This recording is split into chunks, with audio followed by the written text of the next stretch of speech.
and you think, oh, you know, maybe kids or some shit like that. So, you know, I go to this doctor and he's like, you know, you're half the man you thought you were, and like, only science will help and all this stuff. And he's like, oh, go talk to these people about whatever, you know, and like pay your soul to have a child, you know, so they can like do test tube shit.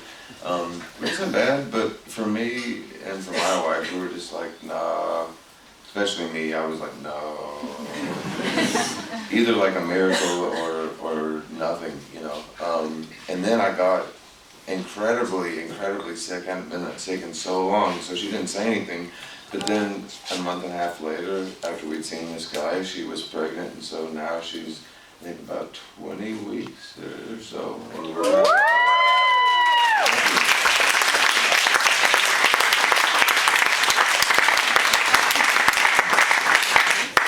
I guess it only takes one strong motherfucker. Fuck the number, just one strong son of a bitch. But it's cool because we're getting to have it. I'm a Chickasaw Indian, and where we live by the Red River in Texas, and right above it is Chickasaw territory, and so we get to go to the hospital there, and it's an autonomous nation, you know, inside the United States. We get like socialized medicine, we give them our insurance, and they pay the rest. So it's very different. It's not all wrapped around money and consumerism. It's about trying to help the tribe and help tribal members and stuff, and so it's fascinating. The problem is, though, is that we'll be born in Oklahoma, and I'm a fucking Texan. Even though I was born in Tennessee, but there's a difference between Tennessee and Texas, and Oklahoma and Texas. And so I guess I just won't put them on the ground until we're in Texas, you know. I lied, a little son of a bitch. A really funny thing, and then I'll shut the fuck up. So, her dad, my wife's dad is a nurse anesthetist, and so he does, you know, anesthesia, epidurals for women and stuff like that. And he'll get a call, you know, he's like, oh, the doctor's like, oh, we have a patient in, she's a small one. And he's like, oh, a small one, Austin, like, what you weigh? And he's like, oh, about like 220. And I know that sounds awful, but that's really a real joke with them, and like, you know, because the people, for some reason, the natives, I guess it's because we eat so much fucking Walmart, or certain types of natives eat all, I don't do it. But I guess that's what they do, I don't know. But because based on that, we're not allowed to have like, we saw a doctor right before we came over, and a normal doctor that was taking all our fucking money, they would, you know, give the test, we'd find out if it was a boy or a girl, but since it's the type of hospital that it is and stuff, that they don't really give a flying rat's ass about that stuff. It's very interesting being inside of a nation such as America, but not having to follow all the American rules. Because it's fucking scary right now.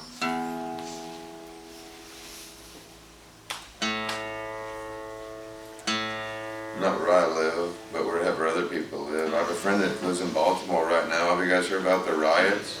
Yeah. Yeah, I had a friend named Thomas Oliphant, and he was part of the riots back in 1968 when they had all the gang riots, and it was like 2 streets and just people shooting fucking bullets back and forth. And they dressed in orange, which is the color of prisoners, and they would give them, you know, food and rations and stuff like that, you know, and tried to get, and actually ended up getting everything sorted out. But yeah, it's bad fucking news bears, man. A lot of this stuff was happening in the east of the city, but I guess they got bored and went to the west, and that's where my friend lived. But they didn't get him and his daughter, so they just wanted a bunch of prescription medicine and liquor. Where the fuck am I at? Okay, yeah, it's that one.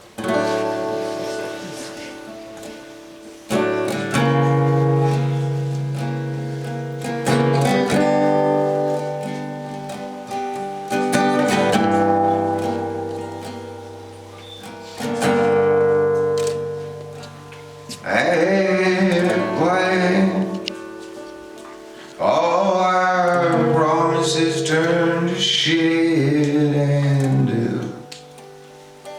you ever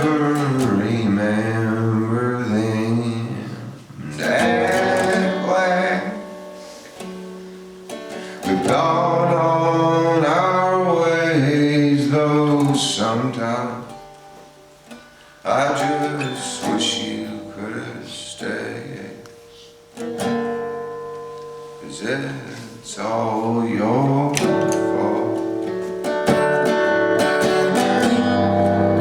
'Cause it's all your fault. 'Cause it's all your fault.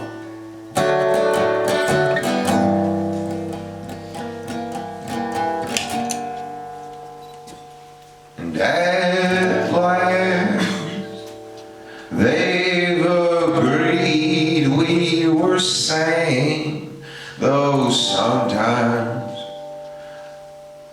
I just don't feel the same. And at last we found something that we cannot change.